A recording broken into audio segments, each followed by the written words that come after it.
In this tutorial, we're going to be talking about a stretch that you need to stop doing if you have lower back pain. And the stretch in question is this one here, where you basically lie on the floor and you lift your knees to your chest. If you are struggling with lower back pain and you do want some help, please do click the link below and go through to my How to Overcome Lower Back Pain online or face-to-face consultation, where we can get you set up with a rehab plan to help you overcome your lower back pain. The main reason to stop doing this stretch for lower back pain comes down to these two words at the top of the screen here. It's called the stretch reflex.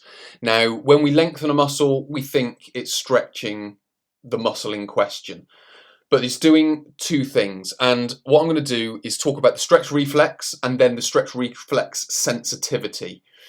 Now, hopefully what this will do is bring to light why we need to stop doing this. So basically what the stretch reflex is first, which is as you lengthen a muscle, muscle contracts to hold muscle, so not to overstretch. Now, you've probably experienced this. You can do it with your lower back, you can do it with your hamstring, you can do it with your quads, you can do it with any muscle. So when you get to the end range, that's not your muscle getting to the end of its stretching capacity. That's the muscle contracting to stop it overstretching. So that's what the stretch reflex is as you lengthen the muscle, it will start to contract so you don't overstretch it. So that's part one. So the stretch reflex or myostatic reflex refers to the contraction of a muscle response to its passive stretching, which is what I've just talked about. When a muscle is stretched, the stretch reflex regulates the length of the muscle automatically by increasing its contractility as long as the stretch is within its physiological limit. So that's essentially what I've been talking about. And then you can see what's going on here because of these muscle receptors called muscle spindles. So basically what's happening is they are getting pulled apart. So they're being lengthened or pulled apart, and that is what's causing this muscle to contract. So that's the most important part that we're talking about at the moment, is when we stretch a muscle, it starts to contract to stop you overstretching. And now the stretch reflex sensitivity.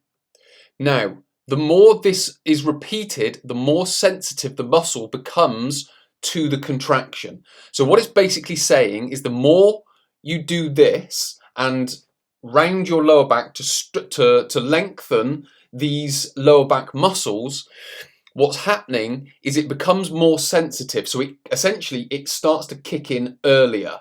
So what you're really doing is you're making the muscle more sensitive to this reflex. So this contraction kicks in earlier and gives the illusion that it's stretching the muscle. But what's really happening is it's only, in some respects, getting tighter, for want of a better phrase, earlier, or the muscle contractions kicking in earlier. So it wants you then to relieve it more and more and more and more and more.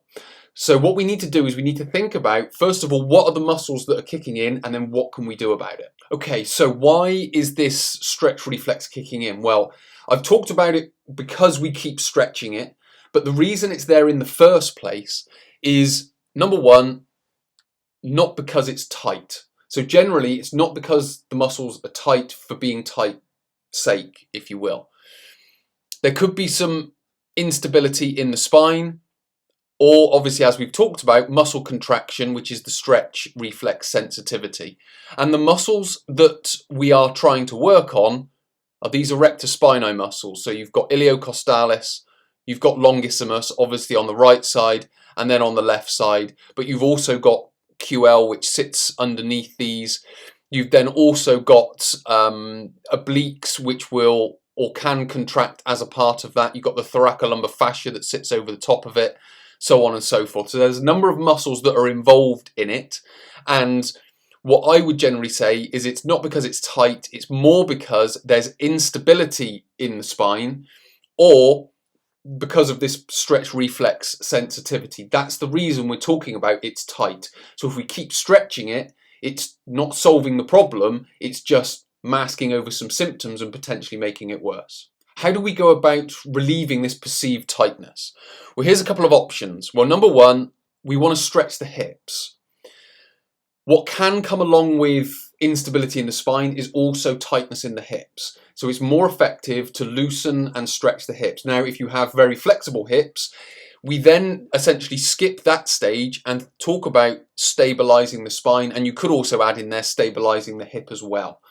So that would mean some degree of strengthening, building of endurance, and managing of stability. So what that basically looks like, obviously if we need to stretch the hips, if there's tightness through the hips, it would be stretching glutes, stretching adductors, stretching hip flexors on the front of the hip. Now that's just one stretch, so one example of a stretch, which is stretching the posterior fibers of glute medius, glute minimus. But what we've also got to do is build strength and endurance. Now that can come in exercises like the plank here, like the bird dog here. Obviously we would build endurance as well. So strength is being able to get into the position of it, and then endurance is being able to hold that position. So we would build up our capacity to hold that position. What we would then do is look at stability, which would come more if we're using the bird dog. You would get the endurance and stability from that because we're on opposite sort of arm and knee, which is building stability in the hip and the spine, and then in the shoulder as well, which will help build stability in the spine, but also we've got the endurance coming with it. When we're using the plank, what we would do is lift an arm up. We would lift this arm, place it on the lower back. So not only are we building the strength to get in the position, we're building the endurance to hold the plank for a period of time, and then we're going to lift an arm up, keep the hip centered, which is then giving us the stability that we need to go through it.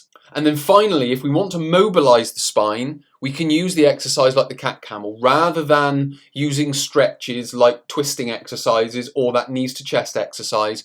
We would use the cat camel, which is essentially where we go through a process of rounding the spine like you can see here, and then taking it into an extension of the spine as well. But what we don't want to do is go to complete end ranges. So we don't want to maximize the end range in which we extend and flex the spine. We just want to do it mildly. So instead of going full flexion, full extension, we just go to a mild flexion and we go to a mild extension as well. So that's if we want to give ourselves some lubrication and some mobility to the spine as well. If you've enjoyed this tutorial, hit the like button below. If you've learned something new, hit the thanks button. If you want to watch more of these tutorials, hit the subscribe button and the bell icon. And if you have a comment or a question about anything that I've said in this tutorial, add it to the description, add it to the comment section below, and I'll answer it as quickly as possible.